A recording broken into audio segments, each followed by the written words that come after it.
आज का दिन भारत के इतिहास में काला दिवस के रूप में याद किया जाता है, क्योंकि आज ही के दिन 47 साल पहले देश में पहली बार आंतरिक आपातकाल लगाया गया था। सत्ता की भूख ने देश के आम नागरिकों की चिंता किए बगैर उन पर जबरदस्ती इमरजेंसी थोपी गई थी, जिसका नतीजा ये हुआ कि दुनिया के सबसे बड़े लोकतंत्र पर एक बदनुमा दाग लग गया, जिसकी पीड़ा आज 47 साल बाद भी भारत के जहन में है। इमरजेंसी के 47 साल 25 जून 1975 को लगाया गया था आपातकाल। नागरिक अधिकारों पर किया गया प्रहार, प्रेस पर लगाई गई सेंसरशिप, इमरजेंसी में नसबंदी का दौर भी देश ने देखा। 25 जून 1975 से शुरू हुआ आपातकाल 21 मार्च 1977 तक लगभग 21 महीने चला, जिसमें नागरिकों के सभी अधिकार छीन लिए गए। सत्ता के खिलाफ बोलना अपराध हो गया।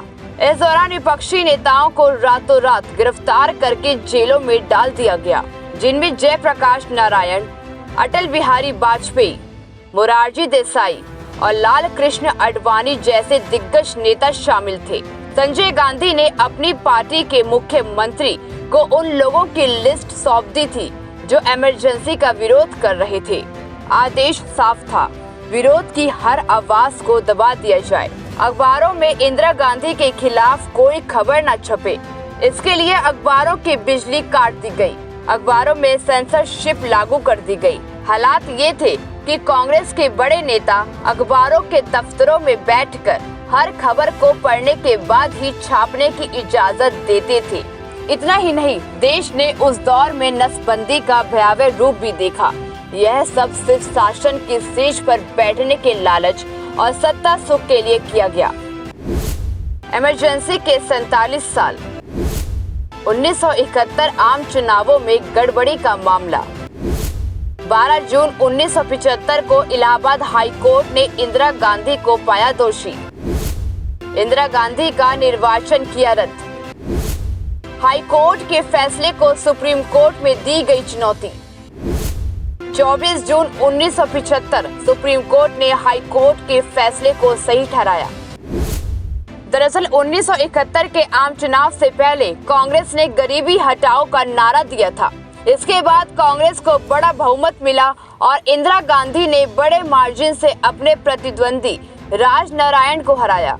इंदिरा गांधी पर आरोप लगा कि उन्होंने चुनाव जीतने के लिए सरकारी कर्मचारियों को अपने चुनाव प्रचार में लगाया था और सरकारी कर्मचारियों से अपनी रैलियों के तंबू गड़वाए। उनके चुनाव को लेकर इलाहाबाद हाई कोर्ट में चुनौती दी गई और 12 जून 1975 को इलाहाबाद हाई कोर्ट ने इंदिरा गांधी को चुनाव में गलत तौर तरीके अपनाने का दोषी पाया और इंदिरा के निर्वाचन को रद्द कर दिया गया।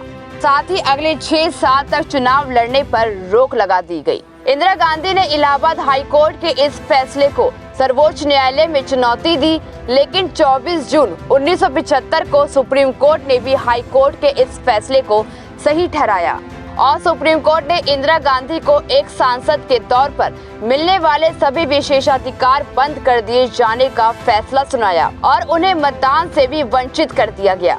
हालांकि उन्हें प्रधानमंत्री के तौर पर बने रहने की छूट दी गई। ऐसे में इंदिरा गांधी के पास अपने पद से इस्तीफा देने के अलावा और कोई रास्ता नहीं बचा था। कहा जाता है कि उस समय इंदिरा गांधी इस्तीफा देने को तैयार थी, लेकिन संजय गांधी ने अपनी मां को ऐसा ना करने का सुझाव दिया। बेटी की बात मानते हुए इंदिरा ने पीएम पद से इस्तीफा नहीं दिया। बता दें कि उस समय जेपी का आंदोलन चरम पर चल रहा था। संजय गांधी ने भी प्रधानमंत्री के तत्कालीन सचिव आर.के. धवन के साथ मिलकर लोगों को बसों में भरकर इंदिरा गांधी के समर्थन में रैलियां करवाई, लेकिन उन पर जेपी का आंदोलन भारी पड़ा। उसके बाद इंदिरा गांधी ने कैबिनेट में चर्चा किए बिना देश में आपातकाल की घोषणा कर दी। तत्कालीन राष्ट्रपति फखरुद्दीन अली अहमद ने हस्ताक्षर कर इंदिरा के इस फैसले पर अपनी मोहर लगा दी। 16 से 20 मार्च 1977 को दोबारा आम चुनाव हुए और इंदिरा गांधी और कांग्रेस को मुंह की खानी पड़ी। जनता दल सहित विपक्षी पार्टियों को जबरदस्त सफलता हाथ लगी और उन्होंने लोकसभा की 298 सीटों पर जीत दर्ज की, जबकि कांग्रेस 154 सीटों पर सिमट गई।